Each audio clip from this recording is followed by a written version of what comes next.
أعوذ بالله من الشيطان الرجيم بسم الله الرحمن الرحيم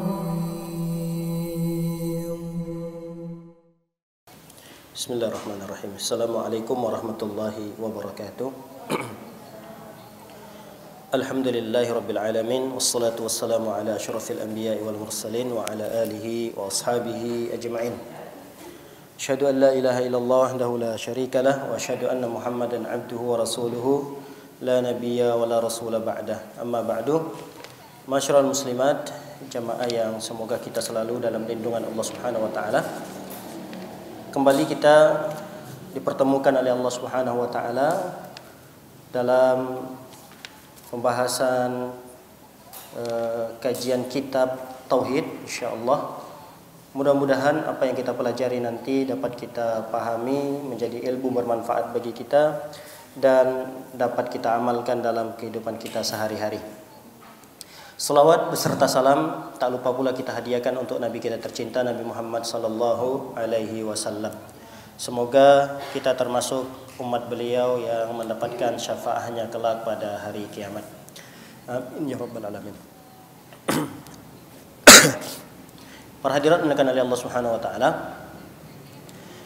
Insyaallah tema yang akan kita angkat pada kajian yang singkat ini adalah tentang sihir dan jenis-jenisnya atau macam-macam daripada jenis tersebut. Kalau tidak salah dengan pertemuan yang dulu pernah kita terhenti dengannya, kita pernah membahas tentang sihir. Tentang sihir, kemudian pengertian dari sihir, dalil-dalil dari Al-Quran serta hadis Nabi sallallahu alaihi wasallam yang menjelaskan tentang keharaman ilmu sihir. Kemudian kita juga telah membahas tentang hukuman bagi tukang sihir. Itu semua sudah kita jelaskan dalam pertemuan yang lalu. Baik, untuk menyegarkan ingatan kita, kembali kita mendefinisikan sihir. Apa sih sihir itu? Kalau secara bahasa, ini sangat perlu nanti kita pahami secara bahasa makna sihir, karena nanti makna ini akan terus berulang-ulang pada dalil-dalil yang akan kita bacakan. Jadi sihir itu maknanya atau definisinya adalah ma khafiya wa latufa sababuhu. Jadi sesuatu yang tersembunyi atau yang halus sebabnya. Jadi sihir itu tidak diketahui, tidak nampak. Jadi sesuatu yang tersembunyi itu sihir. Dan sebabnya itu sangat halus, lembut, sehingga tidak sadar. Orang-orang kalau tersihir, dia kadang tidak tahu, tidak sadar bahwa dia kena sihir. Nah, ini makna sihir. Dan sihir itu terbagi kepada dua. Ada yang sihir pelakunya, ya tukang sihirnya dihukumi keluar dari agama Islam, atau disebut dengan istilah kasar kita, dan ini istilah syar'i sebenarnya. Istilah ini istilah syar'i, tapi orang alergi mendengarkannya dan dianggap kasar, kafir. Jadi tukang sihir dijatuhi hukuman kafir atau keluar dari agama Islam jika dia menyihir menggunakan buhul-buhul, menggunakan mantra-mantra yang dibaca oleh tukang sihir ini untuk bisa bekerja sama dengan jin. Apa kegunaannya? Kegunaannya adalah untuk membahayakan, untuk menyakiti orang yang disihir. Jika ini ada pada tukang sihir, maka tukang sihir itu dihukumi keluar dari agama Islam. Kami ulangi supaya kita tidak salah paham. Yang dihukumi dalam Islam, tukang sihir yang dia jatuh ke dalam kekufuran adalah ketika dia membaca mantra-mantra atau buhul-buhul yang dia buat. Tahu buhul-buhul, Ibu? Buhul-buhul itu biasanya media, ya. Media yang digunakan oleh dukun itu, media yang digunakan oleh tukang sihir itu untuk menyakiti orang yang disihir. biasanya mereka menggunakan seton, menggunakan bekerja sama dengan setan, dengan jin. Nah, pelakunya ini terancam keluar dari agama Islam. Ada bagian yang kedua. Bagian yang kedua ini dia cuma sekedar membaca jampi-jampian, kemudian memberikan obatan-obatan, ramuan-ramuan barangkali. Tukang sihir itu memberikan, meracik ramuan-ramuan atau mantra-mantra jampi-jampi yang itu bisa mempengaruhi akal, mempengaruhi keinginan, mempengaruhi kecenderungan. Dan itu tidak sama sekali dia bekerja sama dengan syaitan, tidak bekerja sama dengan jin. Dia hanya meracik apa gitu bahan-bahan, obat-obatan. Yang obat-obatan itu misalnya bisa apabila digunakan, apakah itu diminum, apakah itu dimasukkan dalam makanan, itu bisa mempengaruhi, bisa menyakiti orang, bisa meracuni orang. Nah, ini perbuatan dosa besar, walaupun tidak sampai jatuh kepada kekufuran. Kenapa berbeda antara bagian yang pertama dengan bagian yang kedua? Kalau bagian yang pertama tadi dia ada unsur kerjasama dengan jin. Adapun yang kedua, dia tidak bekerja sama dengan jin. Tapi kesamaannya dengan yang pertama adalah sama-sama menyakiti. Sama-sama ingin menyakiti orang yang disihir. Nah, ketika ada keinginan untuk menyakiti orang, ya dalam Islam jelas hukumnya zalim. Dan ini termasuk dosa besar. Walaupun tidak sampai jatuh kepada tingkat kekufuran. Baik, para hadirin melakukan oleh Allah Subhanahu wa taala, sihir ini sudah tidak diragukan lagi tentang keberadaannya. Tentang hakikat sihir ini ya suatu hal yang tidak bisa diragukan lagi. Jadi benar adanya. Kalau ada orang yang tidak percaya dengan sihir, berarti dia tidak percaya dengan Al-Qur'an, tidak percaya dengan hadis. Adakah sebagian kelompok yang seperti itu? Ada. Tapi ini terbantahkan. Apa yang membantahnya? Yang membantahnya adalah kisah Nabi Sulaiman.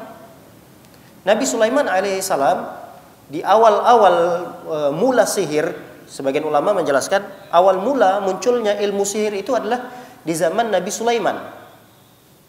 Bahkan dalam penjelasan tafsir para ulama ketika menafsirkan surah Al-Baqarah ayat 102, wattaba'u ma tatlus syayatinu ala mulki Sulaiman. Ini ayat menjelaskan bahwa awal mula munculnya sihir itu adalah di zaman Nabi Sulaiman itu. Tapi kesaktian yang dimiliki oleh Sulaiman murni bukan sihir. Murni itu adalah mukjizat dari Allah Subhanahu wa taala. Jadi perkara-perkara yang luar biasa yang ada pada diri Sulaiman alaihissalam itu bukan sihir. Itu murni wahyu atau ilham atau pemberian berupa mukjizat dari Allah Subhanahu wa taala untuk Nabi Sulaiman. Sehingga kita dapati Nabi Sulaiman bisa berbicara dengan jin, bisa berinteraksi dengan hewan, mengerti bahasa hewan. Itu mukjizat Nabi Sulaiman. Nah, lalu kemudian di zaman Nabi Sulaiman itu ada dua orang yang soleh. Dua orang soleh. Dalam surah Al-Baqarah ayat 102 itu dijelaskan. Orang soleh itu bernama Harut dan Marut. Harut dan Marut. Ini sebagian ulama menafsirkan Harut dan Marut itu adalah orang soleh dari umat Nabi Sulaiman. Saking solehnya dua orang ini, mereka itu diibaratkan seperti malaikat. Ini saking solehnya dia. Sampai-sampai dia itu dipermisalkan seperti malaikat. Malaikat kan nggak pernah salah, nggak pernah punya dosa, nggak pernah bermaksiat kepada Allah. Nah, dua orang soleh ini saking solehnya dia dikatakan seperti malaikat. Namun dia terpengaruh oleh jin. Jin yang menjelma menjadi manusia juga menampakkan kesolehannya. Lalu kemudian dia membisikkan kepada dua orang yang soleh tadi, Harut dan Marut. Dia katakan, kalian mau nggak jadi seperti Sulaiman? Oh, siapa yang nggak mau? Nabi Sulaiman memiliki kekuasaan yang begitu besar. Dunia ini ada di genggamannya. Dan beliau bukan hanya penguasa dari kalangan manusia saja, penguasa dari kalangan jin. Nah, ketika ditawarkan dua orang ini, kalian mau nggak memiliki kekuasaan seperti Sulaiman? Mau nggak seperti Sulaiman? Sakti, Lalu kemudian mereka mengatakan, oh mau. Nah kalau kalian mau, kata jin tersebut yang menjelma menjadi manusia, pergilah kalian di satu tempat. Nah di tempat itu ada kursi, di bawah kursi itu ada catatan-catatan, ada buku-buku yang dibuat oleh Sulaiman. Dari mantra-mantra, ya, ke bahasa kita ruqyah yang dibuat oleh Nabi Sulaiman. Mantra-mantra. Nah, kemudian disimpan di bawah bangku tersebut. Lalu kemudian dua orang ini pun cari, kemudian dapat, ketemu. Kata dua orang ini, kenapa kamu tidak ambil? Kenapa kamu malah menawarkan kepada kami berdua? Kaget jin tadi yang menjelma menjadi manusia. Karena Nabi Sulaiman mengatakan apabila buku ini atau mantra-mantra ini diambil oleh jin, dia terbakar. Sehingga dia nggak mau. Dia suruhlah Harut dan Marut tadi. Harut dan Marut manusia biasa. Kemudian dipelajari oleh Harut dan Marut, kemudian bisa memiliki ilmu sihir. Bisa sakti, dua orang ini menjadi orang sakti. Tapi kedua orang ini diminta untuk mengajari ilmu itu, ilmu sihir ini diminta untuk diajarkan. Bagus, kata beliau, wa ma yu'allimani min ahadin hatta yaqula innama nahnu fitnatun fala takfur. Yang ajibnya, yang masya Allah, yang bagusnya dari dua orang ini, Harut dan Marut, beliau sebelum mengajarkan ilmu sihir ini, beliau sudah mengatakan terlebih dahulu, innama nahnu fitnah, kami ini adalah fitnah bagi kalian. Ilmu yang akan kami ajarkan ini adalah ilmu yang akan menjadi fitnah bagi kalian, ujian begitu besar. Fala takfur, jangan nanti kalian menjadi orang yang kafir. Berarti jelas sekali ilmu sihir ini mengantarkan kepada kekafiran. Dua orang soleh ini sudah mewanti-wanti, di awal sudah diwanti-wanti. Kalian kalau mau belajar ilmu sihir, hati-hati. Ini fitnah loh bagi kalian, ujian loh. Ketika kalian menjadi orang sakti, yang itu melalui perantara jin-jin, ini bisa menjatuhkan kalian kepada kekufuran. Nah di sini menunjukkan bahwa sihir itu sudah ada. Tidak hanya di zaman Nabi Muhammad SAW. Di zaman nabi-nabi sebelum Nabi Muhammad SAW, sihir itu sudah ada.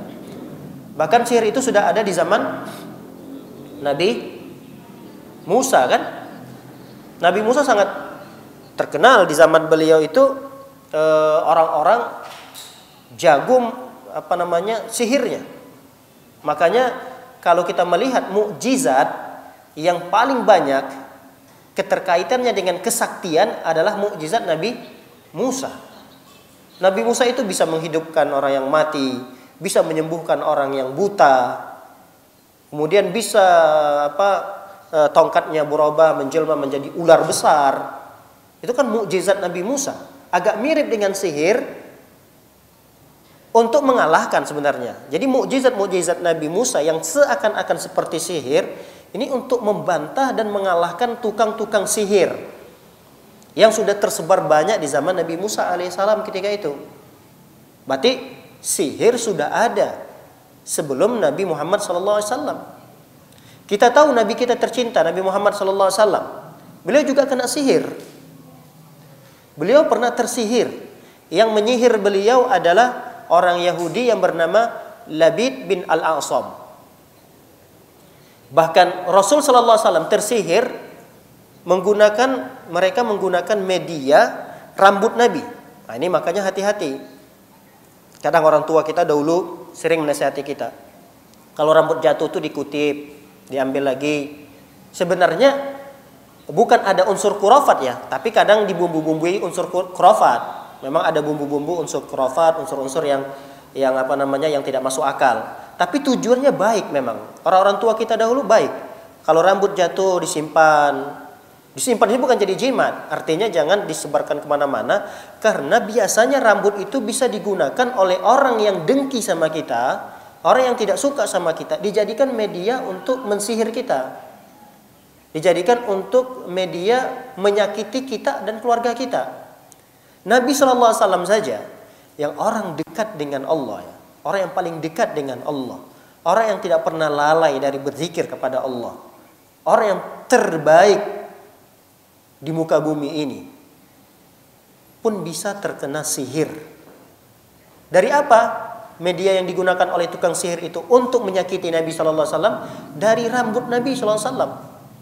Karena ketika Nabi sallallahu alaihi wasallam tiba-tiba merasa dirinya tidak enak, merasa berkhayal sesuatu yang tadi belum dilakukan oleh Nabi, kata Nabi saya sudah lakukan.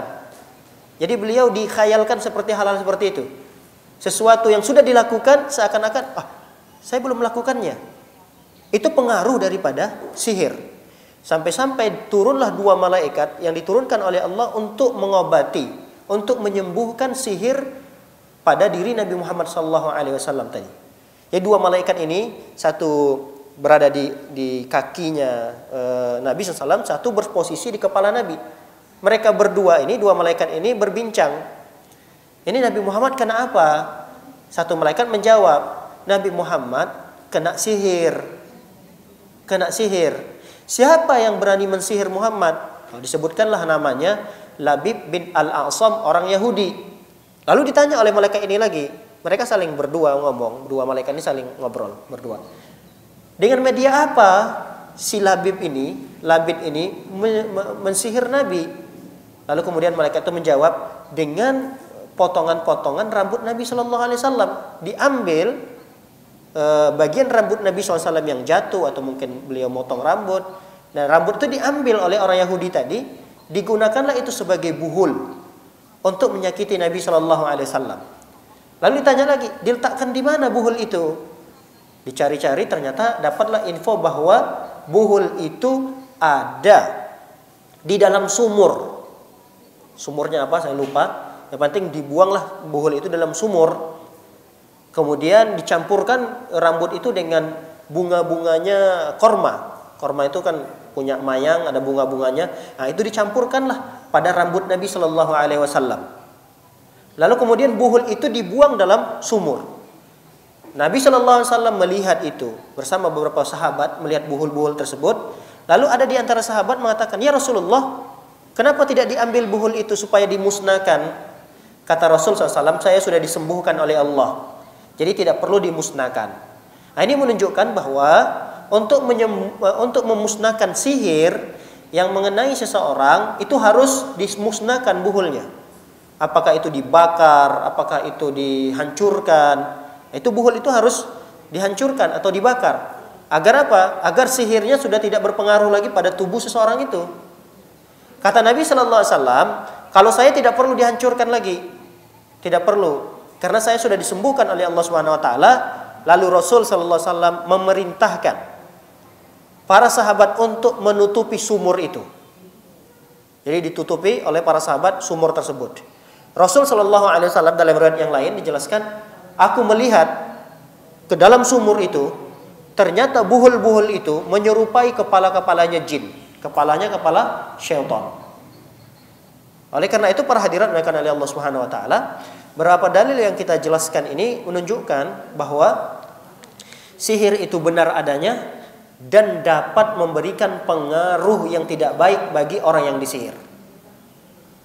Dia memberikan pengaruh. Jadi bukan hanya sekedar sihir begitu saja, namun dia juga memberikan pengaruh yang tidak baik, pengaruh jahat kepada orang yang disihir.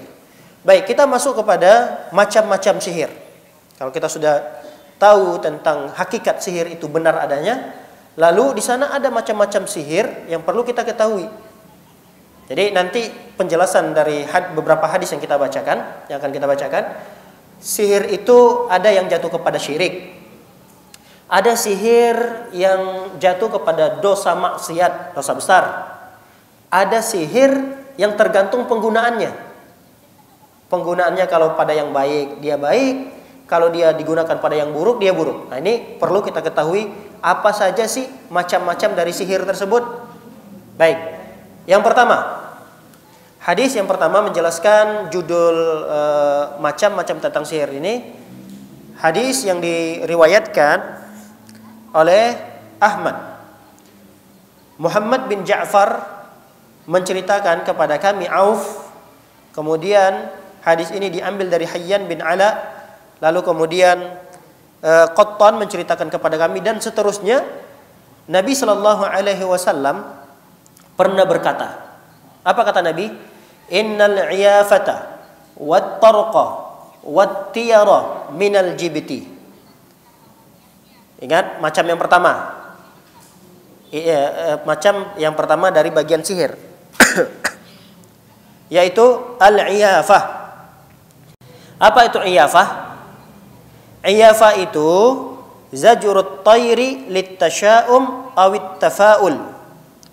Jadi al-iyafah itu adalah satu sihir yang digunakan oleh seseorang dengan cara zajrut tayr, menghalau burung. Apa gunanya? Littasya'um, agar mereka merasa pesimis atau tafaul atau optimis nih. Nah, ini disebut dengan iyafah.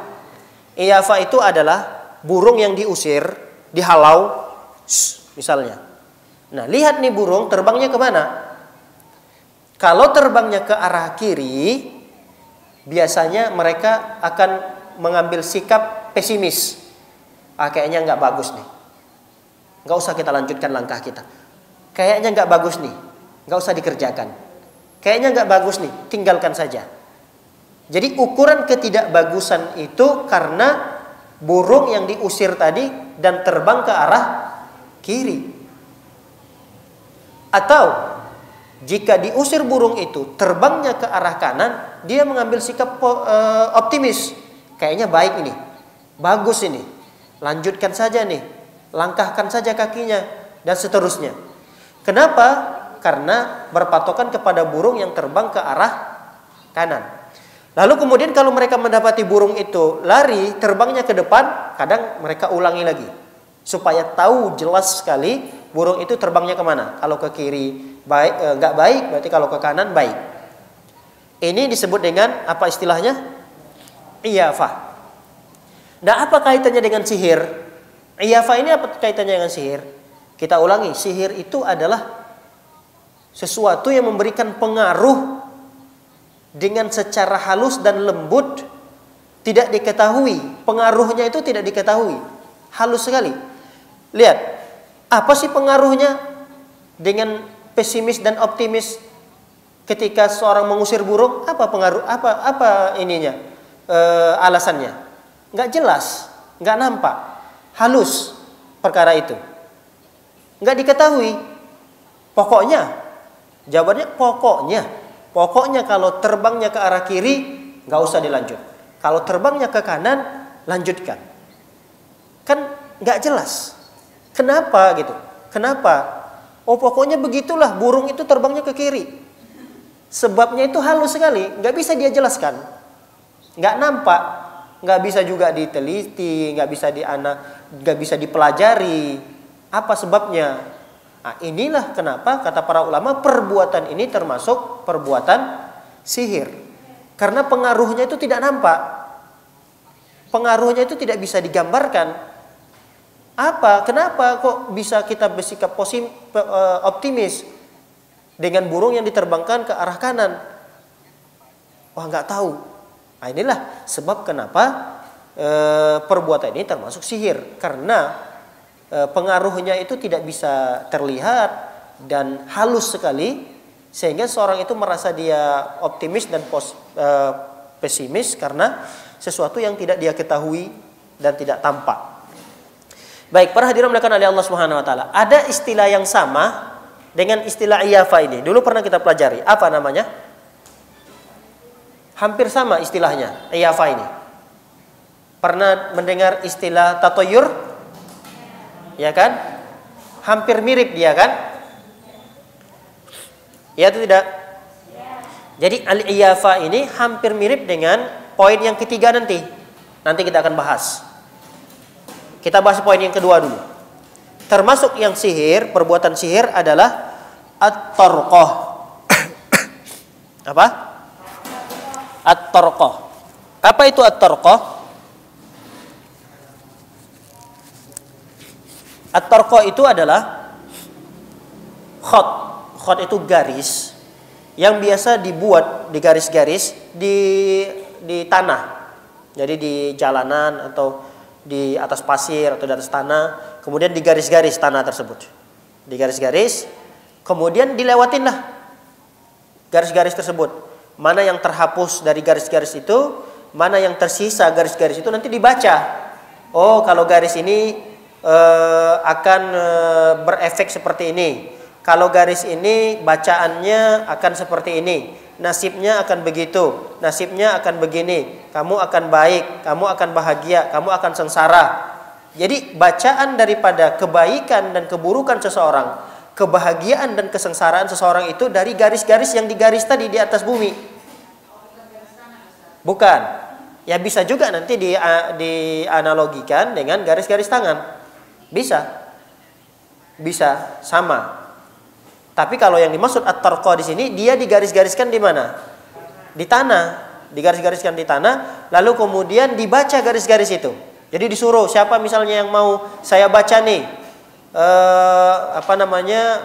masa depannya. Oh si ibu fulana, oke saya akan digaris-garis sama dia di tanah. Lalu kemudian ibu fulana itu suruh jalan di garis-garis tersebut, kemudian mana garis yang terhapus, kemudian mana garis yang masih tersisa.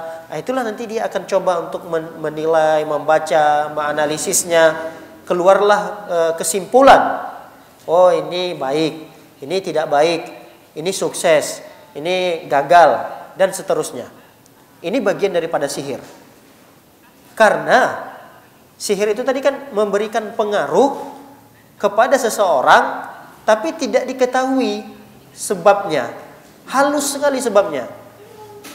Apa hubungan antara garis-garis ini dengan masa depan seseorang?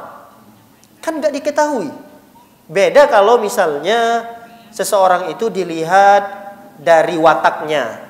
Oh wataknya baik nih orangnya, cara bicaranya baik. Kalau orang seperti ini biasanya masa depannya baik. Nah, bacaan-bacaan seperti itu ada alasan. Kenapa seseorang itu dikatakan masa depannya baik?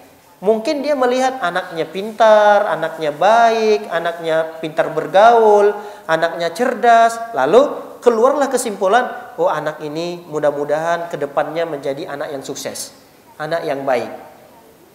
Nah keluarnya nilai baiknya seseorang itu karena ada penilaian yang bisa dibaca. Kalau ini tadi garis-garis, apa hubungannya dengan kesuksesan seseorang?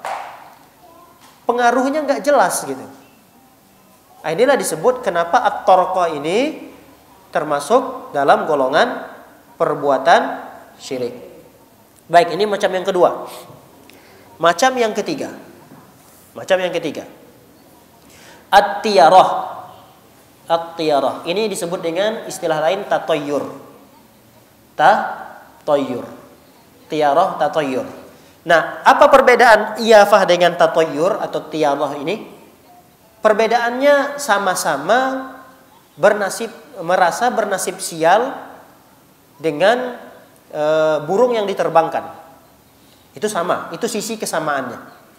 Tapi sisi perbedaannya, kalau tiyarah atau tatayyur dia lebih umum lagi. Tidak hanya dengan burung. Dia lebih umum lagi. Bisa jadi dengan kucing yang dia lihat, bisa jadi dia mendengarkan suara burung gagak. Lalu ketika dia mendengarkan suara burung itu, lalu kemudian dia mengambil sikap pesimis.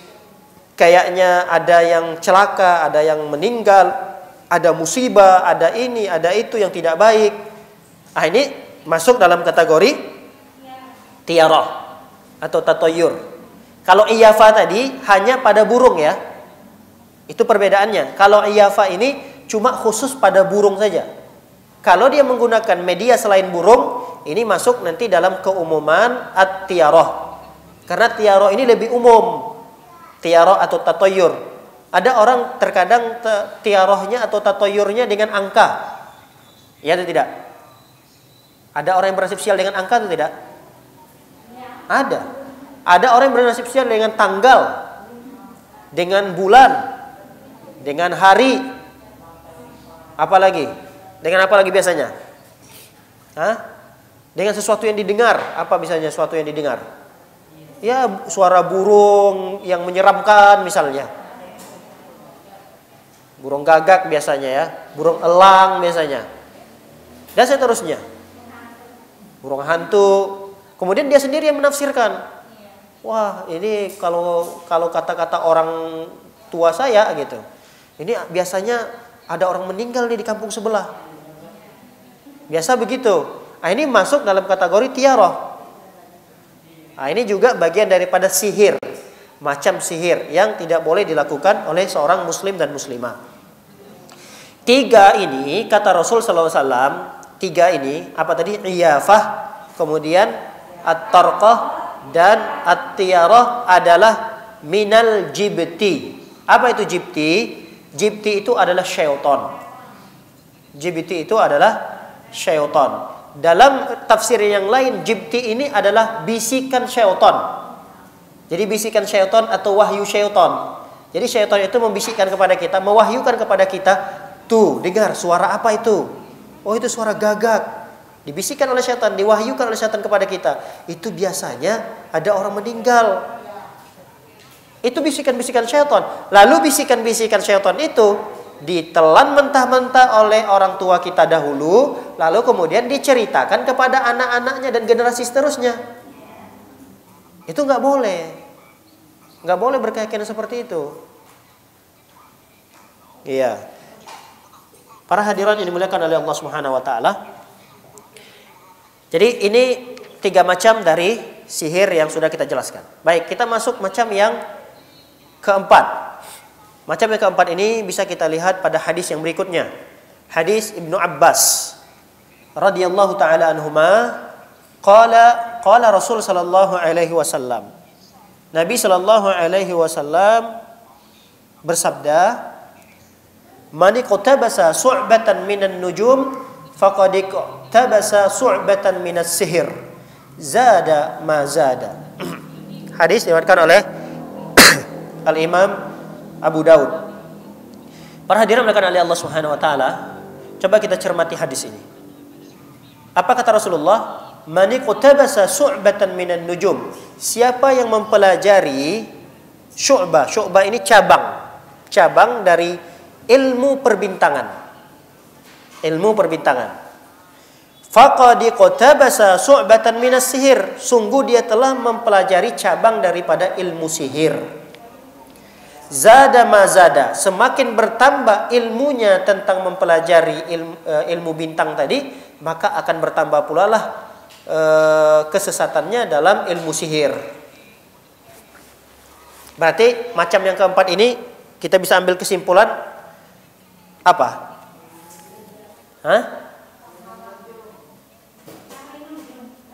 Ilmu nujum.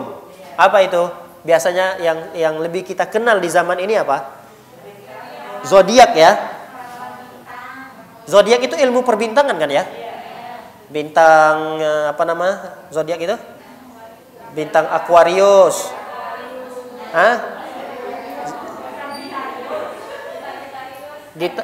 Sagittarius.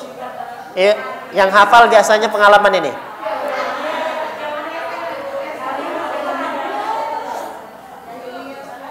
Iya. Saya nggak tahu nama-namanya. Apalagi Aries. Banyak, masya Allah. Jangan-jangan tahu juga itu. Tahu juga kayaknya apa namanya bacaan-bacaannya. Iya. Lihat kata Rasul Sallallahu Alaihi Wasallam. Apa kata Rasulullah? Siapa yang mencoba belajar ilmu perbintangan, sungguh dia telah mempelajari ilmu dari kesihiran. Itu ilmu sihir. Kita ulangi tadi, sihir tadi maknanya apa? Sesuatu yang sebabnya tersembunyi, sebabnya tidak nampak, halus. Kita kan nggak tahu apa sih pengaruh bintang ini terhadap masa depan kita. Nggak bisa kita buktikan gitu. Pembuktiannya apa? Mana? Masa iya ada bintang Aries? Kalau nanti dilihat apa namanya dari sisi kehidupannya, masa depannya, dia bahagia atau tidak bahagia, dari sisi jodohnya misalnya, seperti apa jodoh yang dia dapatkan, sifatnya seperti apa, itu apa hubungannya gitu. Apa hubungannya bintang fulan ini dengan masa depan seseorang? Nah, sesuatu yang tidak diketahui sebabnya tadi, yang halus, yang tidak nampak, inilah sebab kenapa ilmu perbintangan ini disebutkan atau masuk dalam bagian ilmu sihir. Karena tidak ada hubungannya. Makanya di zaman Nabi Shallallahu Alaihi Wasallam, Rasul Shallallahu Alaihi Wasallam pernah sholat ya di malam hari. Lalu kemudian Rasul SAW berceritalah, dilihat oleh para sahabat di malam hari duduk melihat ada bintang-bintang di langit. Lalu Rasul Shallallahu Alaihi Wasallam mengatakan kepada para sahabat sehabis sholat, kata Rasul Shallallahu Alaihi Wasallam, Allah Subhanahu Wa Taala berfirman. Artinya ini hadis qudsi. Rasul mengatakan Allah Subhanahu Wa Taala berfirman. Apa kata Rasulullah? Asbaha min ibadi mu'minun bi wa kafirun. Wa man qala mutirna bi nau'i kada wa kada. Kata Rasulullah SAW, siapa orang asbaha min ummati min ibadi mu'minun bi wa kafirun. Di pagi hari, kata Rasulullah, di pagi hari ada di antara hamba-hambaku itu yang dia beriman kepadaku dan sekaligus dia kafir kepadaku.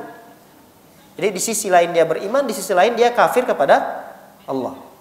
Bagaimana bisa itu terjadi? Kata Rasulullah, mutirna bi nau'i kadza. Kalau dia mengatakan bahwa hujan ini turun karena adanya bintang fulan itu menyebabkan hujan turun, bintang fulan itu menjadikan cerah, maka ini adalah orang yang kafir kepadaku dan beriman kepada bintang tersebut.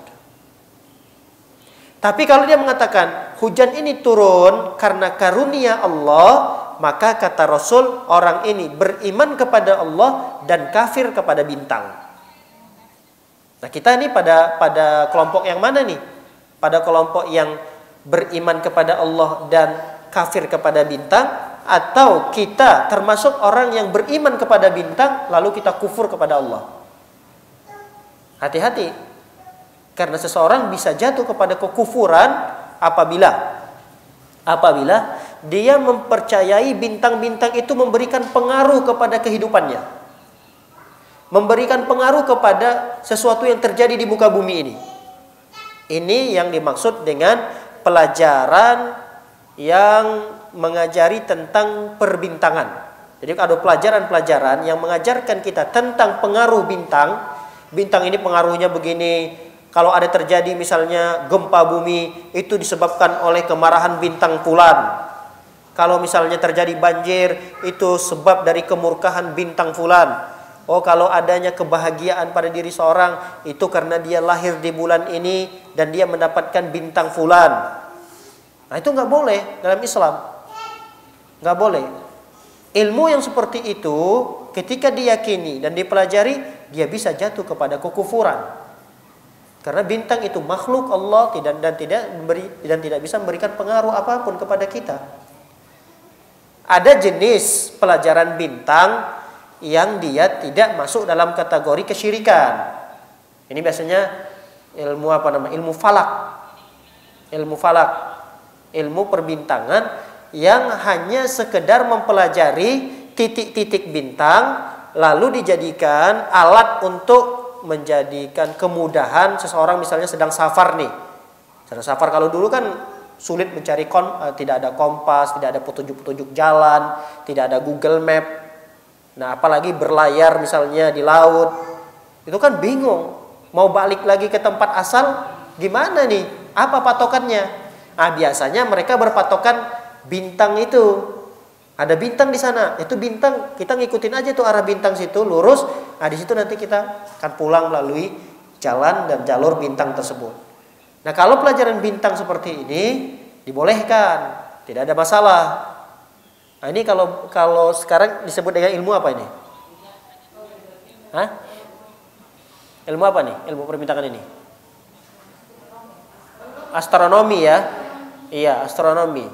Ilmu astronomi. Nah, ini boleh. Karena dia tidak menjelaskan, ilmu ini tidak menjelaskan tentang bintang itu memberikan pengaruh. Dia hanya mempelajari tentang bintang-bintang tersebut. Tapi kalau dia mempelajari tentang bintang-bintang itu, lalu berkeyakinan bintang itu memberikan pengaruh terhadap kehidupannya di dunia, atau memberikan pengaruh terhadap sesuatu yang terjadi di muka bumi ini jatuh kepada perbuatan syirik. Dan ini tadi termasuk bagian daripada ilmu sihir. Baik, para hadirin dimuliakan oleh Allah Subhanahu wa taala, kita lanjutkan pada hadis yang berikutnya. Berarti ini hadis yang berikutnya menjelaskan tentang sihir yang keberapa nih? Yang kelima ya. Kita bacakan hadisnya dulu. Nanti kita ambil kesimpulan dari hadis ini. Ini masuk dalam kategori sihir apa? Apakah dia sihir yang mempengaruhi akidah dan tauhid kita atau tidak? Kita bacakan hadisnya. Dalam hadis yang diriwayatkan oleh Al-Imam An-Nasa'i sampai kepada sahabat Abu Hurairah radhiyallahu taala anhu, Rasul sallallahu alaihi wasallam bersabda, "Man 'aqada 'uqdatan thumma nafasa fiha faqad sahar, wa man sahar faqad asraq, wa man ta'allaqa syai'an wukila ilaih." Kata Rasul sallallahu alaihi wasallam, "Man 'aqada 'uqdatan," siapa orang yang membuat simpulan uqdah. Uqdah itu uqad. Apa tadi? Uqad, buhul. Siapa orang yang membuat simpulan, mengikat-ikat simpulan, membuat suatu buhul, summa nafasa fiha, lalu kemudian ditiup-tiupkan tuh, buhulnya ditiup-tiupkan, mantra-mantra. Faqad sahar, sungguh dia telah melakukan perbuatan sihir. Waman sahar, dan siapa yang melakukan perbuatan sihir, faqad asyrak, sungguh dia jatuh kepada perbuatan syirik. Wa man ta'allaqa syai'an, dan siapa yang menggantungkan sesuatu, wukila ilai, dia akan bergantung kepada sesuatu tersebut. Baik, apa yang bisa kita simpulkan dari hadis ini? Bahwa dukun yang biasa menggunakan uqad, buhul-buhul, ini juga termasuk perbuatan sihir. Lalu kemudian uqad itu, buhul-buhul itu ditiupkan di sana, mantra-mantra, bacaan-bacaan, untuk apa? Untuk menyakiti biasanya. Makanya ya ini yang sering terjadi ya dalam ilmu persihiran, yang sering terjadi dari sekian banyak jenis sihir, dari sekian banyak macam sihir, yang sering terjadi adalah sihir ini. Perbuatan sihir ini. Makanya para ulama kenapa mengatakan sihir itu disebut sihir? Karena sihir ini biasanya dilakukan di malam hari, di waktu sahur. Sahur itu kan satu akar dengan kata sihir. Sahur, sahar, sihir itu satu akar kata. Nah, kenapa dikatakan sihir? Karena biasanya perbuatan sihir itu dilakukan oleh orang-orang di malam hari. Ya kira-kira waktu yang sering dilakukan perbuatan sihir itu, proses sihir itu antara jam 1, jam 2, jam 3 sampai jam 4. Itu waktu di mana mereka melakukan ritual-ritual penyihiran terhadap orang. Nah, para hadirin dimuliakan oleh Allah Subhanahu wa taala, kadang kita melihat pengaruh-pengaruh dari sihirnya ini. Kan mereka menggunakan media nih. Medianya juga banyak kadang kita dapati. Kadang medianya itu kain kafan. Pernah lihat Ibu ya? Medianya menggunakan kain kafan untuk nyakitin orang. Kadang dengan apa lagi? Dengan boneka ya kan? Boneka, apa lagi biasanya? Potongan rambut seperti terjadi pada diri Rasul sallam. Potongan rambut seseorang yang mau disihir. Ada juga terkadang foto ya. Foto, hati-hati juga nih makanya. Nah, ini makanya kenapa para ulama menasihati kita agar tidak bermudah-mudahan untuk meng-share foto kita, kecuali memang dengan teman-teman atau apa. Ya kita juga nggak tahu. Wallahu alam ya, kita juga nggak tahu mana di antara teman-teman kita di depan kita baik, tapi di belakang kita dia dengki, hasad kepada kita. Lalu kemudian teman yang begitu banyaknya yang kita tahu secara zahir dia baik, dia dalam bermuamalah baik, ternyata dia menyimpan dendam sama kita. Lalu dendam itu dia lempiaskan untuk datang kepada orang pintar menurut dia. Kemudian orang pintar ini minta fotonya, mana orangnya yang mau disakiti ini. Ini makanya hati-hati, karena kadang ada orang bisa menggunakan media foto untuk menyakiti orang. Nah, itu biasa media digunakan oleh beberapa tukang sihir ya, yang disebut dengan uqad tadi, uqad atau buhul-buhul. Bisa jadi buhul itu dalam bentuk tanah-tanah atau debu-debu yang diambil dari kuburan. Apalagi banyaklah, bisa jadi dengan tulang belulang. Banyak media-media itu. Ada kadang dengan kain-kain aneh gitu, kain karung lah, kain bekas kain lapuk lah, macam-macam. Nah, itu media yang biasa digunakan oleh tukang sihir untuk menyakiti orang yang disihir. Nah, biasanya nanti ditanam oleh mereka di mana mereka ingin tanam. Kadang biasanya ya, ada orang menggunakan koin, ada orang menggunakan medianya itu cincin. Lalu cincin itu diletakkan dalam rumah orang tersebut. Selama cincin itu ada, maka selama itu juga orang itu akan merasa tidak nyaman di rumahnya, sering berantem, sering marah, sering mendapatkan perilaku yang tidak baik dari keluarga-keluarganya. Ada saja masalah di rumah itu. Kadang media itu ditanamkan di depan rumah kita misalnya. Fungsinya ya macam-macam lah. Makanya para ulama ya, ini hanya sekedar tanda-tanda ya. Tidak mesti tanda-tanda ini ada baru kita mengatakan orang ini tersihir. Enggak. Ini biasanya dari pengalaman-pengalaman praktisi para peruqyah, mereka mengambil kesimpulan tanda-tanda orang yang disihir itu biasanya adalah kalau dia misalnya sihir apa nih? Sihir supaya rumah tangganya hancur. Dijadikannya nanti pasangannya tidak selera dengan pasangannya. Misalnya suami udah pokoknya enggak pernah disentuhnya istrinya sekian lama. Begitu juga misalnya istrinya enggak pernah dia mau ketika diajak oleh suaminya. Itu bisa jadi adalah salah satu tanda daripada sihir yang mengenai anggota keluarga itu. Nah, inilah bahayanya kenapa sihir ini dihukumi oleh Rasul Shallallahu Alaihi Wasallam dan syariat Islam. Mereka itu dibunuh karena mereka ini kriminal yang luar biasa yang mereka lakukan. Hanya saja di kita, di Indonesia nggak bisa dihukum. Mereka itu nggak bisa dihukum karena nggak ada buktinya. Kita kan kalau mau menghukum seseorang atau menjatuhkan seorang itu bersalah atau tidak bersalahnya, dia harus ada bukti. Nah, sihir ini apa buktinya? Nggak bisa dibuktikan karena sebabnya halus, sebabnya nggak nampak, jadi nggak bisa dibuktikan. Makanya sihir ini sangat sangat berbahaya sekali. Ini tindakan kriminal sekali. Kalau memang dikatakan ini bagian daripada kriminal, ini termasuk kriminal yang sangat besar ya. Karena ada yang sampai mati loh kena sihir itu. Sampai membunuh. Sihir itu ada yang sampai membunuh. Ada sampai menyiksa secara pelan-pelan. Sampai kurus, sampai warna kulitnya berubah, yang wajahnya tadi berceria, kemudian jadi lesu, kemudian pucat, mengeriput, dan seterusnya. Itu kadang pengaruh sihir yang luar biasa seperti itu.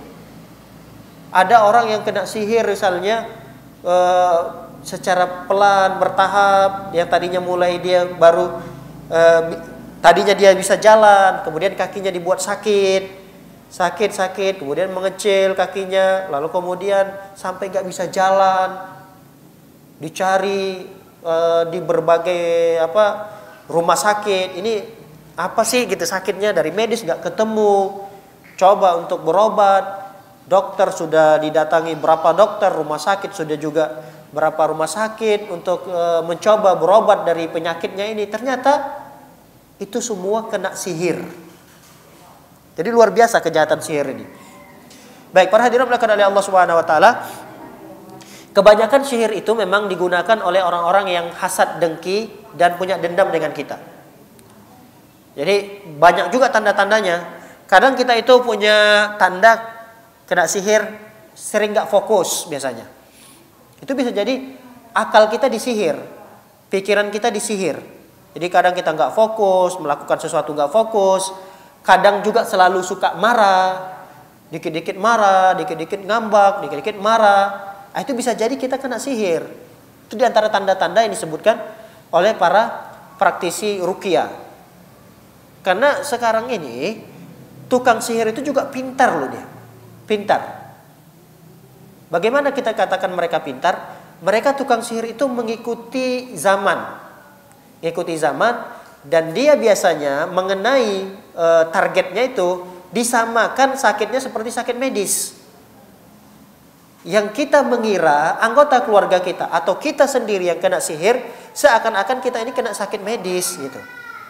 Makanya mencoba berobat di rumah sakit ini, datang konsultasi ke dokter ini, berobat berikhtiar dan seterusnya, usaha maksimal yang sudah dilakukan, tak juga kunjung sembuh.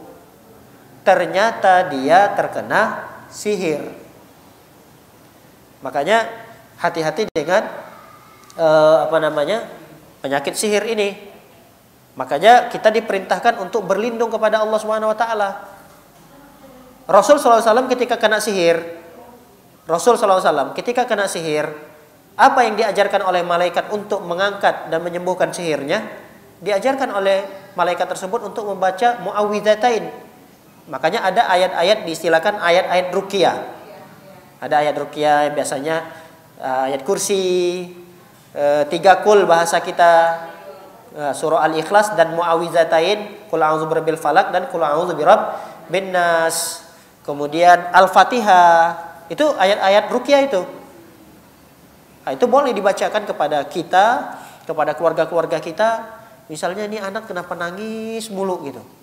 Ya nggak apa-apa, kita curigai mungkin ada orang yang menyihirnya, baik itu secara sengaja ataupun tidak sengaja. Bisakah seorang anak itu terganggu secara tidak sengaja oleh orang lain? Bisa. Nah, dengan tadi ain itu termasuk.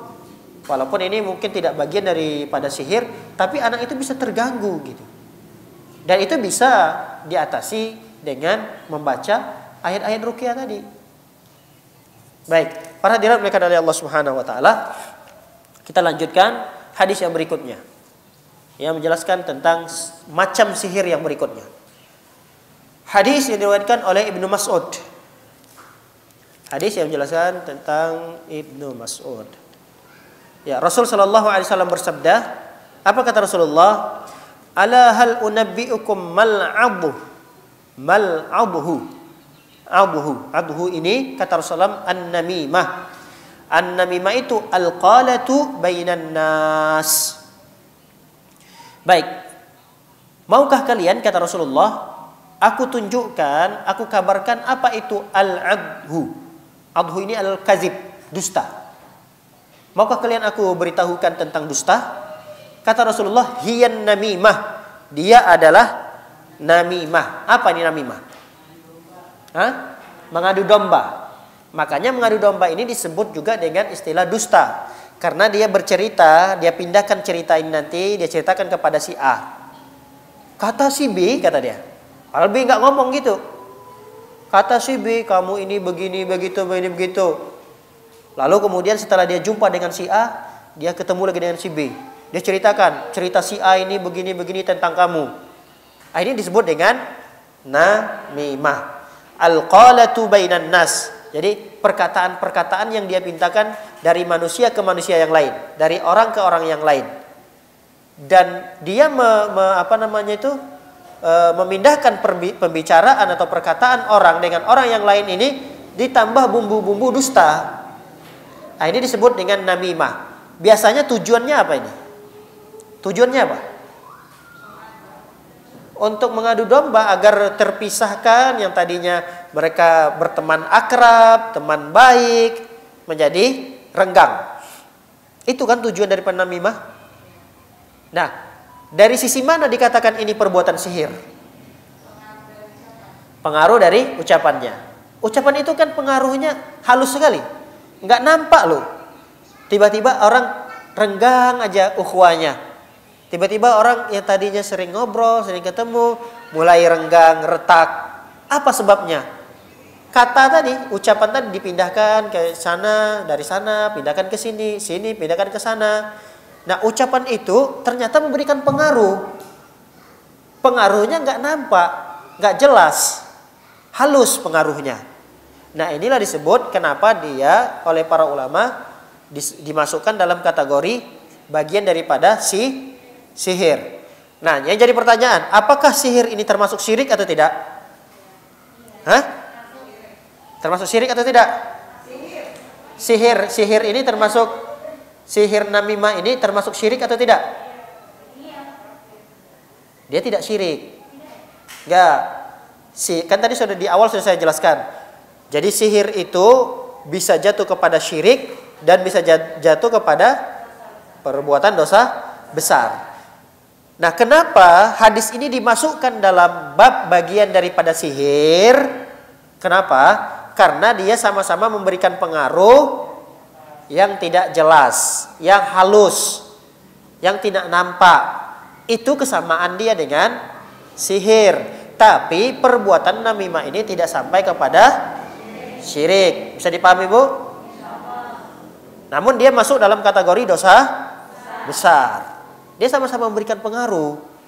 Pengaruhnya halus, tidak nampak. Apa pengaruhnya? Pengaruhnya juga sama seperti sihir. Sihir bisa memberikan pengaruh bagaimana seorang istri dan suami bisa berpisah. Itu kan pengaruh dari sihir, bisa kan?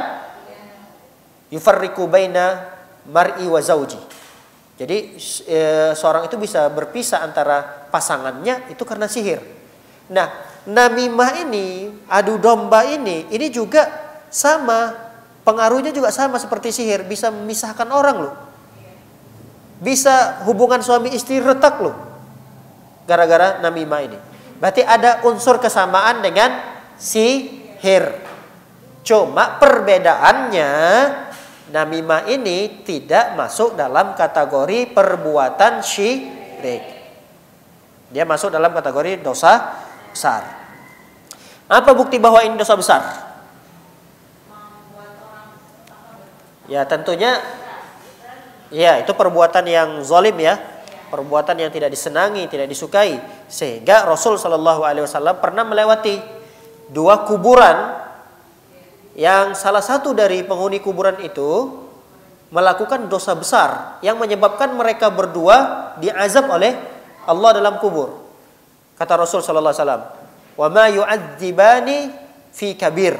Mereka yang ada 2 kuburan yang dilewati oleh Rasulullah sedang diazab oleh Allah, dan mereka berdua ini tidak diazab kecuali karena dosa besar yang mereka lakukan.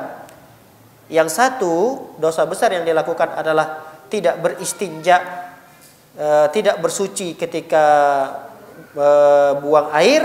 Yang kedua adalah namimah. Namimah ini ya mengadu domba tadi, mindahin omongan orang ke sana, dari sini dipindahin ke sana lagi, dibumbui dengan dusta-dusta. Kemudian setelah itu hasilnya apa? Retaklah hubungan mereka, terjadilah perpisahan, kesenjangan dan seterusnya. Ini akibat daripada namimah. Jadi tidak dibolehkan. Baik, para hadirin melakukan oleh Allah Subhanahu wa taala. Yang terakhir, hadis yang terakhir yang kita akan bahas pada bab ini adalah hadis Ibnu Umar. Dan ini juga bagian sihir ya. Apa itu? Rasul sallallahu alaihi wasallam bersabda, "Inna minal bayani lasihran." Inna minal bayani lasihran. Sesungguhnya sebahagian dari penjelasan itu termasuk sihir. Sesungguhnya bagian daripada penjelasan adalah perbuatan sihir. Berarti ini jenis sihir yang terakhir. Apa itu jenis sihir terakhir? Kata-kata yang indah, penjelasan yang bagus, kemudian biasanya orang kalau memberikan penjelasan, menjelaskan sesuatu, orang terpukau mendengarnya, orang terlena, terkadang sampai lupa sesuatu. Ini adalah bagian daripada sihir. Bagian daripada sihir. Jadi orang bisa tersihir dari penjelasannya. Nah, ini termasuk perbuatan syirik atau tidak? Tidak. Termasuk dosa besar atau tidak? Belum tentu. Tergantung penggunaannya, ya kan? Kalau dia gunakan penjelasan itu untuk menjelaskan perkara-perkara yang baik, lalu orang yang mendengarkannya mudah paham, terpengaruh dengan penjelasan itu, yang tadinya dia masih melakukan perbuatan maksiat, lalu dijelaskan ini adalah perbuatan maksiat, terancam begini begitu. Kemudian sadar orang tersebut karena penjelasan ini baik atau tidak? Baik. Berarti ini tidak masuk dalam kategori syirik dan juga tidak masuk dalam kategori dosa besar. Ini adalah perbuatan yang baik. Penjelasan. Jadi tergantung penggunaannya. Kalau dia menggunakan penjelasannya tadi, retorika, gaya bicaranya, kata-kata yang keluar dari mulutnya, membuat orang tersihir, membuat orang terpana. Tapi yang dia jelaskan adalah tentang syubhat-syubhat dalam beragama. Dia katakan agama itu semuanya benar. Dia mengatakan Islam ini belum sempurna loh. Karena apa? Karena begini, begitu, begini. Dijelaskan sama dia secara detail. Nah, penjelasannya itu sangat-sangat masuk akal, sangat-sangat membuat orang terperdaya, tersihir, kemudian terpengaruh dengan penjelasan, terpengaruh. Akhirnya dia pun ikut pemahaman, oh berarti tidak ada yang sempurna di muka bumi ini. Termasuk agama Islam. Tidak ada yang sempurna di muka bumi ini. Al-Quran enggak sempurna. Dan seterusnya. Kenapa? Karena penjelasan orang tersebut. Nah, ketika dia menggunakan penjelasan itu kepada sesuatu yang tidak baik, maka penjelasan ini, orang yang menjelaskannya itu pelakunya masuk dalam kategori jatuh kepada perbuatan dosa. Kenapa? Karena dia menggunakan kepintaran retorikanya tadi untuk menyesatkan orang. Berarti nggak boleh. Nah, itu berarti tergantung penggunaannya. Kalau dia menjelaskan tentang kesyirikan, dia mengajarkan dari retorikanya tadi, penjelasan-penjelasan tentang bagaimana menjadi orang pintar. Pintar sini maksudnya menjadi dukun, diajarkan untuk menghafalkan mantra-mantra. Nah, berarti penjelasan ini bisa jatuh kepada perbuatan syirik. Bisa dipahami, Bu? Nah, bisa jadi nanti jatuh kepada perbuatan yang tercela. Nah, bisa juga jatuh kepada perbuatan yang boleh, mubah. Misalnya dia menjelaskan apa? Menjelaskan tentang bagaimana kita bisa masak yang enak. Oh, siapkan bumbunya ini penjelasannya. Oh, tersihir orang yang mendengarkannya. Di rumah dicoba sama dia. Boleh atau tidak seperti ini? Boleh. Karena ini perkara yang mubah. Jadi penjelasan-penjelasan dalam perkara yang mubah berarti hukumnya mubah. Jadi tergantung penggunaannya.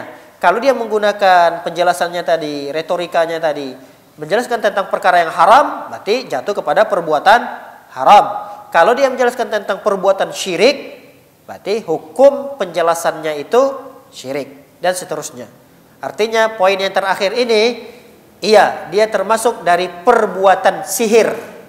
Jadi penjelasan retorika yang baik tadi membuat orang terpukau, ini adalah bagian daripada perbuatan sihir. Tapi perbuatan sihir yang terakhir ini tidak bisa dihukumi kecuali penggunaannya seperti apa. Ketika kita tahu penggunaannya kemana, arahnya kemana, barulah nanti kita tahu hukum daripada bagian sihir yang terakhir ini. Bisa dipahami ya, Bu? Nah, jadi kita nggak bisa menghukumi penjelasan yang baik itu hukumnya apa. Oh, nggak bisa kita hukumi, tergantung penggunaannya dong. Tapi dia bagian daripada perbuatan sihir. Baik, kita cukupkan sampai di sini. Kesimpulannya, para hadirin melakukan oleh Allah SWT, sihir benar adanya, kemudian sihir punya jenis-jenis dan macam-macamnya. Ada jenis sihir itu yang menjadikan seseorang jatuh kepada perbuatan syirik besar, ada yang menjatuhkan seseorang kepada perbuatan dosa besar, ada seseorang itu bisa jatuh dari perbuatan sihir ini yang kita tidak ketahui kecuali tergantung daripada penggunaannya. Kalau dia gunakan pada yang baik, berarti dia melakukan sihir, tapi sihir yang baik. Itulah disebut dengan al-bayan tadi. Nah, jadi ada berapa jenis yang disebutkan dalam bab ini? Berapa jenis? Yang pertama tadi iyafah. Iyafah Paham ya Bu? Kemudian at-tarqah, kemudian at-tiyarah. 3. Yang keempat apa tadi? Ilmu nujum. Yang ilmu nujum bukan yang itu ya, astronomi ya. Yang perbintangan, ya mungkin di zaman ini zodiak lah kalau kita bisa katakan. Kemudian yang berikutnya tadi apa? Sihir yang meniupkan kepada buhul-buhul. Nah, ini juga yang kelima ya. Yang keenam, namimah, ini bagian daripada sihir, tapi dia tidak termasuk syirik. Yang terakhir adalah al-bayan. Bayan itu adalah penjelasan, retorika yang bagus, retorika yang indah, yang membuat orang tersihir. Ini bagian daripada sihir, tapi kita tidak bisa menghukuminya. Apakah dia dosa besar, apakah dia boleh, apakah dia syirik, itu tergantung penggunaannya. Wallahu a'lam bishawab. Demikian yang dapat kita kaji pada kesempatan singkat ini. Barangkali ada yang ingin ditambahkan atau ada yang ingin didiskusikan, silakan Ibu.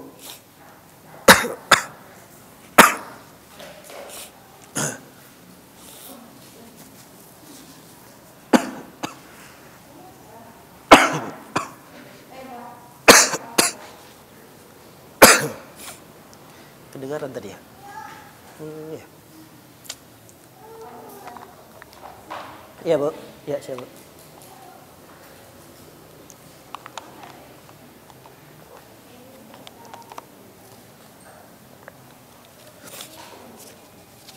Kalau ada yang mau menanyakan secara langsung boleh Bu. Baik, sebelum ada yang bertanya, kita bacakan dulu beberapa pertanyaan. Yang pertanyaan, apa hukumnya orang yang mudah menganggap dirinya kena sihir? Ini juga nggak boleh ya, nggak boleh, nggak boleh juga terlalu berlebihan. Dikit-dikit melihat ada tanda-tanda yang aneh pada dirinya, dia mengatakan sihir. Kadang kesalahan itu ada pada dirinya, lalu dia beralasan kesalahan yang dia lakukan ini mungkin karena saya kena sihir nih. Enggak mesti dia harus seperti itu. Jadi kalau dia melihat suatu tanda yang aneh, ya boleh dia menganggap dirinya kena sihir. Misalnya suatu yang aneh apa? Yang jarang dia lakukan, itu terjadi pada dirinya. Dan orang juga merasa aneh. Misal dia orang yang jarang marah gitu. Tapi dalam sebulan ini kayak minum obat marahnya. Sehari itu bisa 3 kali. Dan marah itu nggak ngelihat orang, mau suami, mau anak, mau siapa, dimarahin aja sama dia. Mau kesalahannya ringan, kesalahannya kecil, kesalahannya besar, marah terus kerjaannya. Nah, ini berarti ada yang aneh pada dirinya. Boleh dia mencurigai dirinya kena sihir. Ketika dia mencurigai dirinya kena sihir, dia boleh melakukan ruqyah secara mandiri. Dia bacakan ayat kursi, atau dia gunakan media ruqyah dengan air misalnya. Dia tiupkan ayat kursi yang sudah dia bacakan dalam air tadi, dia minum. Boleh dia mencurigai dirinya kalau memang dia melakukan sikap-sikap yang aneh. Yang anehnya itu memang bukan hanya penilaian dia. Orang-orang pun menilai itu aneh. Misalnya nih, dia beranggapan sudah melakukan sesuatu. Tapi sesuatu itu belum dia lakukan. Orang suaminya pun mengatakan, enggak, belum kamu lakukan kok. Kamu belum kerjakan itu. Anaknya pun juga mengatakan, iya Umi belum itu kok, belum pernah melakukan itu kok. Udah, kemarin saya ingat banget. Nah, ini berarti ada yang aneh. Nah, sesuatu yang aneh seperti itu boleh dia menganggap dirinya kena sihir. Tapi kalau terlalu bermudah-mudahan, jangan terlalu bermudah-mudahan menganggap dirinya kena sihir. Kecuali dia mendapatkan sesuatu yang aneh pada dirinya. Baik, pertanyaan berikutnya.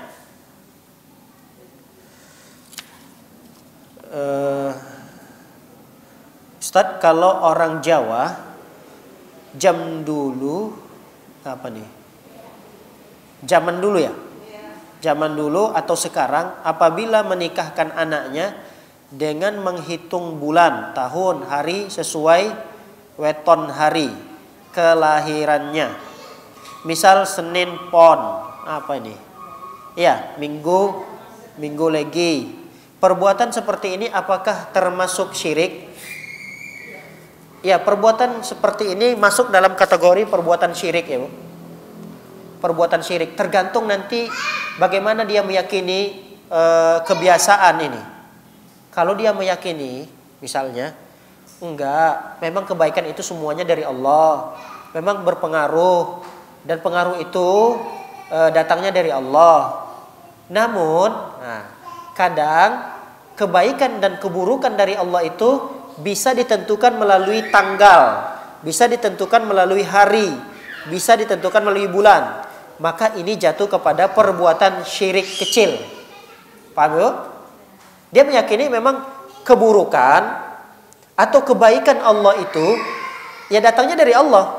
Seseorang mendapatkan kebaikan, seseorang diberikan kelancaran, kemudahan dalam prosesi pernikahannya, dia yakin itu dari Allah, dari Allah. Kemudian kesialan yang mungkin terjadi di acara pernikahan itu, dia yakin itu dari Allah. Cuma itu turunnya dengan sebab hari, ada istilahnya wasilah, perantaranya adalah hari dan bulan. Memang keyakinan mereka kebahagiaan, kelancaran, kemudahan itu memang dari Allah. Cuma ada wasilahnya. Wasilahnya itu biasanya tanggal, kata mereka. Ada tanggal-tanggal istilah kalendernya orang Jawa, Allah alam bisawab, saya nggak terlalu paham ya. Tapi ada istilah seperti itu. Kalau Senin ini, Minggu ini dan seterusnya, kalau diadakan pernikahan itu biasanya akan begini begitu dampak buruknya. Nah, kalau dia berkeyakinan seperti itu tadi, dia jatuh kepada syirik kecil. Tapi kalau dia meyakini bahwa keburukan atau kebaikan yang terjadi pada acara itu murni karena hari dan tanggal itu yang mempengaruhinya, maka ini jatuh kepada syirik besar. Dia nggak berkeyakinan Allah, bukan Allah yang berikan pengaruh terhadap kebaikan dan keburukan yang terjadi pada acara tersebut. Murni karena tanggal, bulan dan tahun itu. Jadi kalau dia berkeyakinan seperti itu, jatuh kepada syirik besar. Ya. Allah a'lam bishawab. Baik, yang ya.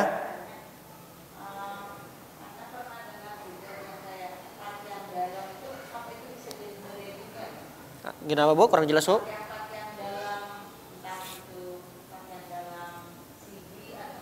Iya. Bisa termasuk digunakan menjadi media. Ya berbagai macam orang lah ya, orang macam-macam sekarang menggunakan media sihir itu. Tidak hanya sebatas yang telah kita sebutkan tadi, ada orang menggunakan media foto, ada boneka, ada rambut. Ya tergantung, kadang ada orang yang pengennya baju. Ada bajunya enggak? Walaupun udah dicuci. Iya, walaupun udah dicuci. Ya makanya untuk kehati-hatian memang kita harus membentengi diri kita. Kita nggak tahu sihir itu datangnya dari mana, dari siapa. Kan kita ya secara zahir kita berteman dengan banyak orang, ya kita melihat nggak ada yang bermasalah dengan kita. Itu kan secara penilaian zahir kita. Tapi kita nggak tahu, barangkali pernah kata-kata kita yang menyakiti mereka, mereka tersakiti. Lalu kemudian mereka ingin balas dendam sama kita. Nah itulah perlunya kenapa kita harus punya benteng. Rumah kita bentengi. Bagaimana kita membentengi rumah kita? Ya baca surah Al-Baqarah. Baca, beribadah kita dalam rumah. Baca Al-Quran. Ini bagian benteng kita terhadap rumah. Nah selain kita membentengi rumah kita, bentengi juga diri kita. Karena sewaktu-waktu sihir itu bisa masuk. Makanya kita harus dan perlu membentengi diri kita. Terutama dengan zikir-zikir pada Allah. Termasuk zikir yang paling penting, jangan sampai kita tinggalkan adalah zikir pagi, zikir petang. Sebelum tidur baca ayat kursi. Ini penting, zikir-zikir seperti ini untuk membentengi kita. Apalagi kadang sihir itu datangnya suka datangnya di malam-malam hari. Kalau kita sebelum tidur tidak miliki benteng, minimal kita baca ayat kursi lah. Itu minimalnya banget. Banyak zikir-zikir sebelum tidur, banyak sekali zikir-zikir sebelum tidur. Tapi minimal dari sekian banyaknya zikir-zikir sebelum tidur, baca ayat kursi. Kenapa Bu? Iya, surah Mu'awwizatain dan Al-Ikhlas itu silakan. Itu juga termasuk zikir sebelum tidur. Amalkan itu semua supaya menjadi benteng bagi kita dari tembok sihir, dari perbuatan sihir yang bisa sewaktu-waktu akan menyakiti dan mengganggu kita. Baik. Pertanyaan yang berikutnya, kalau pesulap masuk sihir atau tidak nih? Ini mantap nih pertanyaannya nih. Pesulap masuk sihir atau tidak, Bu? Kita sudah jelaskan tadi kaidah-kaidahnya. Dilihat berarti kita nggak bisa menghukumi secara langsung ya. Nah, berarti kita harus menggunakan kaidah tadi. Pesulapnya ini biasanya bekerja sama dengan jin atau tidak? Ada atau tidak? Ada kadangnya ya. Ada pesulap pakai jin loh.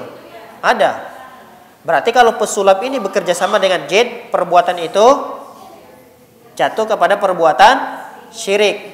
Tapi ada sulap yang dia cuma sekedar memainkan kecepatan ya.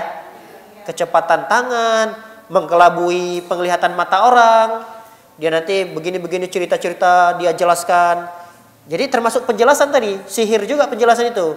Dia ngomong ke sana, ngomong sini, orang tertarik dengan omongannya, tapi kita nggak fokus melihat tangan dia. Tiba-tiba di tangannya ada ini. Padahal itu permainan dan kecepatan tangannya. Nah, kalau misalnya perbuatan sulap seperti ini, apa hukumnya? Nggak boleh, tetap haram kata para ulama. Kenapa? Karena dia menunjukkan sesuatu yang dusta. Dia telah berdusta. Makanya kata Rasulullah, man ghasyana falaysa minna. Siapa orang yang berlaku curang, ini kan perbuatan curang, yang dia menunjukkan sesuatu yang bukan tidak pada hakikatnya. Apa kegunaan dia menampilkan sesuatu yang bukan pada hakikatnya itu terjadi gitu. Jadi ini perbuatan dusta. Nah, perbuatan dusta itu terlarang dalam Islam. Jadi dia sebenarnya koin misalnya ya, dia masukkan ke botol. Padahal kan logikanya koin itu nggak bisa masuk botol. Lalu mungkin dia buat trik atau seperti apa, koin itu bisa masuk ke botol. Berarti kan dusta nih. Dusta atau tidak? Dusta. Perbuatan dusta terlarang dalam Islam. Jadi sulap itu ya tidak boleh dilakukan, tidak boleh dilakukan. Dan kita sebagai penikmatnya boleh atau tidak? Mungkin kita ya menikmati permainan dan kecepatan tangannya itu, kita tahu ini tidak bekerja sama dengan syaitan. Enggak. Kenapa? Karena kita bisa bongkar ya kan? Kita bisa bongkar ini sulapnya. Nah, jadi kalau bisa dibongkar berarti dia tidak bekerja sama dengan jin. Kalau bekerja sama dengan jin dan syaitan itu kan sesuatu yang tidak masuk akal. Di benak kita nggak mungkin terjadi gitu. Dan dibongkar pun nggak ketemu. Berarti ini biasanya sulap bekerja sama dengan jin. Nah gitu biasanya membedakannya. Dan dua-duanya itu tidak boleh untuk dilakukan, dan sebaiknya kita hindari untuk menontonnya. Iya, tidak dinikmati. Pertanyaan yang berikutnya ini hipnotis permainan. Ini juga hampir sama dengan sulap. Biasanya orang hipnotis itu ada yang menggunakan jin, ada juga dengan kata-kata tadi. Jadi orang sugesti biasanya. Orang tersugesti dengan kata-katanya. Dia katakan misalnya pingsan, dia nanti pingsan gitu. Tidur. Kadang ada yang menggunakan jin, ada yang memang tidak menggunakan jin. Jadi dia terpengaruh. Pengaruhnya itu ya bisa jadi dari kata-katanya, dari sugestinya, atau mungkin dari jin. Jadi ini hukumnya sama seperti perbuatan sulap, sama. Wallahu a'lam bishawab.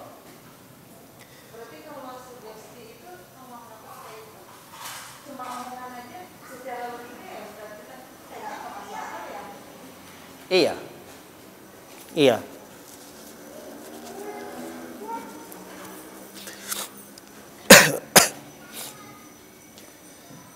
Ya, ada lagi? Waalaikumsalam warahmatullahi wabarakatuh.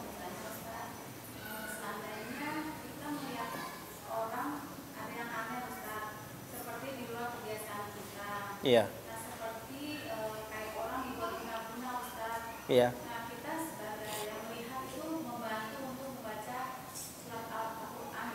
Iya. Tapi masih aja seperti itu di luar daripada nalar kita. Sepertinya dia kena sihir. Iya. Sebagai kita yang sudah berusaha untuk membantu orang tersebut, karena kita orang awam, maka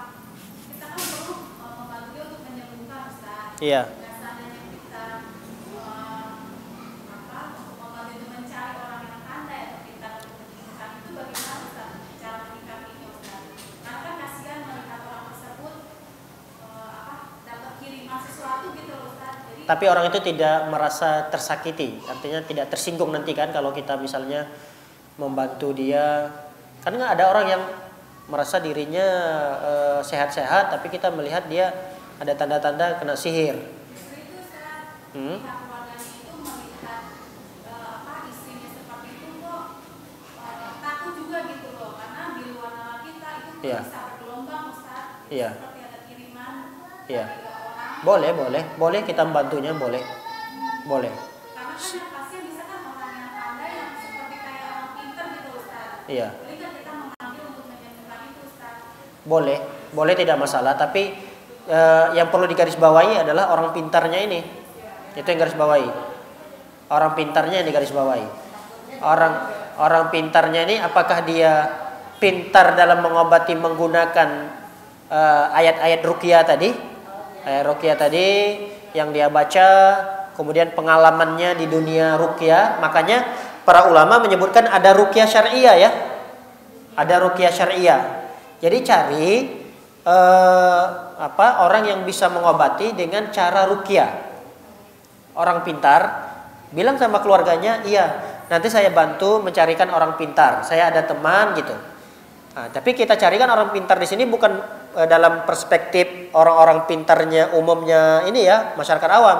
Orang pintar di perspektif orang awam, ya orang pintar itu kayak sama dukun juga. Nah, itu bahaya nanti kalau kita mencari orang pintar ini sama seperti dukun. Ini artinya kita mengeluarkan jin dari tubuh seseorang digantikan oleh jin yang lebih kuat lagi. Sama-sama saja. Sama juga nanti. Jadi kalau misalnya mengobati jin dengan jin, walaupun ya masih ada khilaf para ulama mengatakan ya kalau jinnya jin baik, jin mukmin dia kuat, ya kita kan nggak tahu. Jin itu kan sering berdusta. Jin itu sering berdusta loh.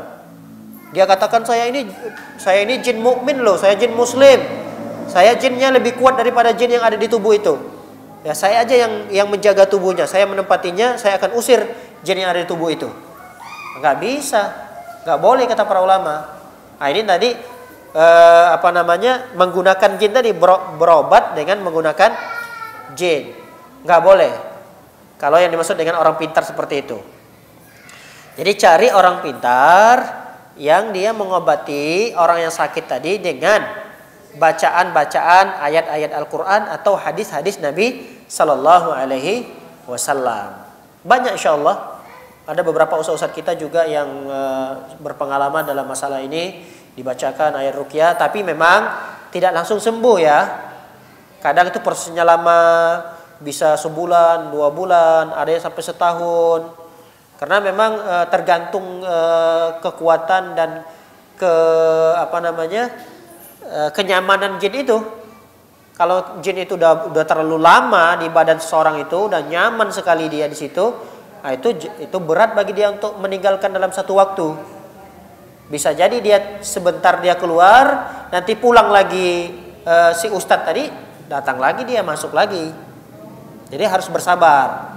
Makanya nanti akan diberikan bekal oleh ustadznya.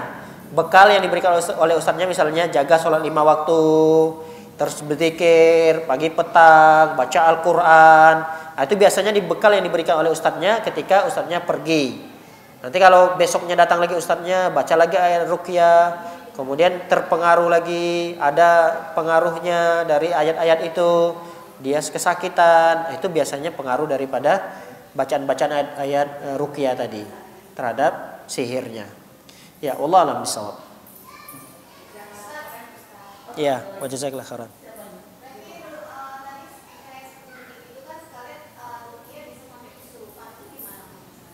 Ruqyah bisa sampai surupan. Iya. Itu bukan pengaruh energi, itu bukan dari orangnya ya, bukan dari manusia. Tapi kadang memang itu dari jinnya.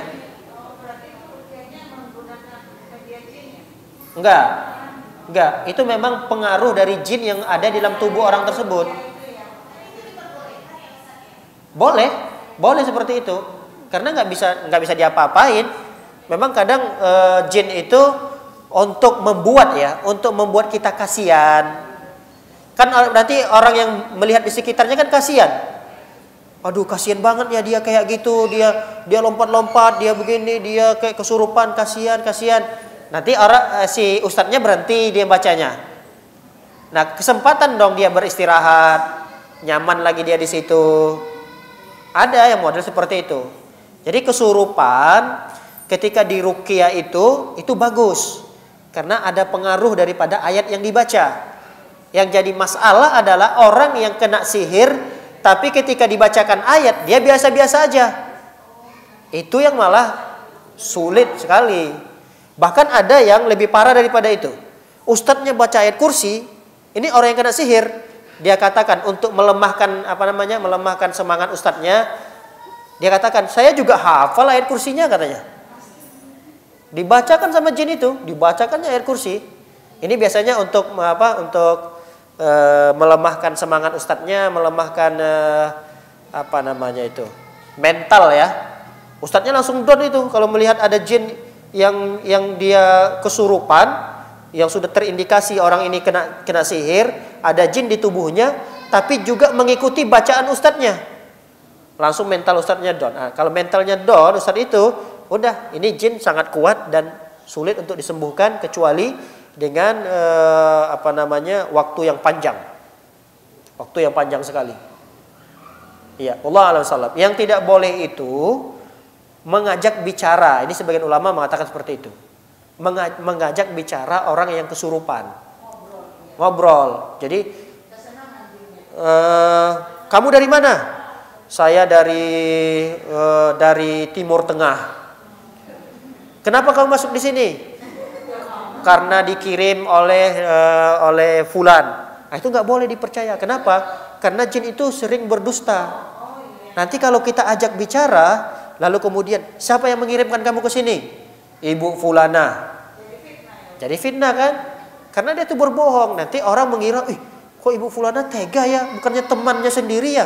Nah, itu dari sisi itu yang tidak boleh, kata para ulama. Karena seringkali jin itu berdusta.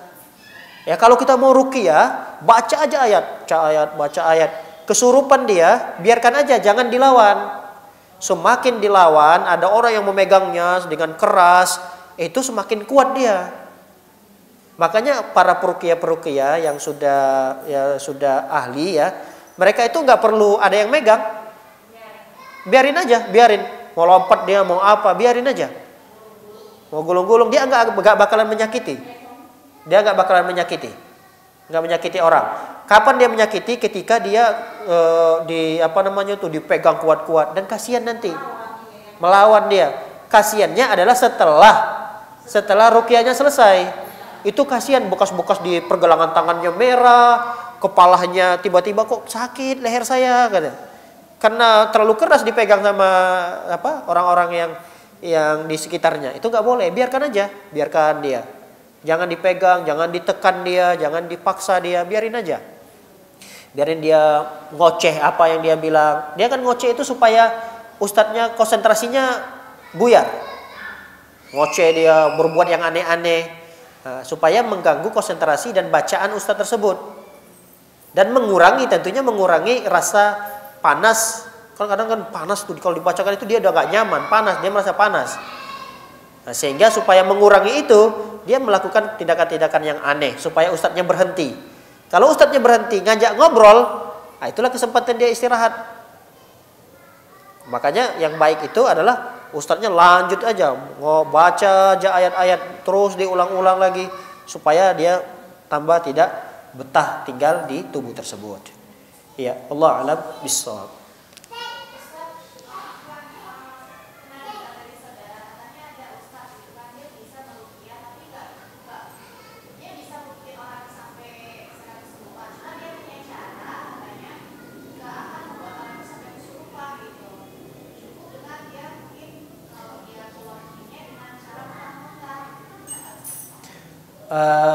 Kalau dia ringan bisa.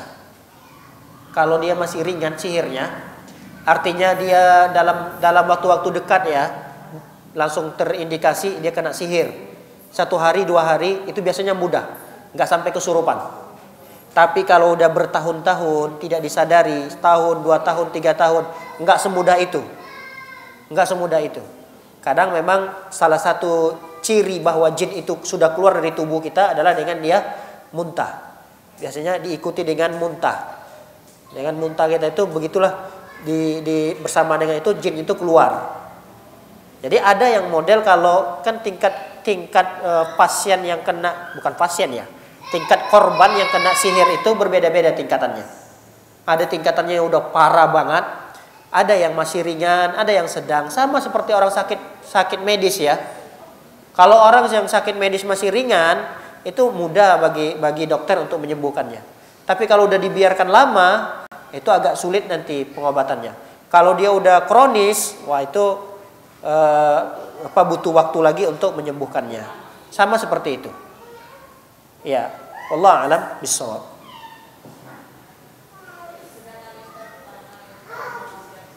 Ya. Baik, barakallahu fikunna para jamaah yang dimuliakan oleh Allah Subhanahu wa taala. Kita berdoa pada Allah Subhanahu wa taala dengan nama-namanya yang baik, dengan sifat-sifatnya yang mulia. Semoga pertemuan kita ini pertemuan yang mendatangkan rahmat Allah, keberkahannya. Semoga umur kita diberikan keberkahan, kita diberikan selalu kesehatan, diberikan rizki yang luas oleh Allah Subhanahu wa taala, dan mudah-mudahan amalan soleh yang kita lakukan diterima di sisi Allah Subhanahu wa taala. Wa sallallahu ala nabiyyina Muhammadin wa ala alihi washabbihi wasallam ajma'in. Akhiru da'wana alhamdulillahi rabbil alamin. Subhanakallahumma bihamdika asyhadu an la ilaha illa anta astaghfiruka wa atubu ilaik. Assalamualaikum warahmatullahi wabarakatuh.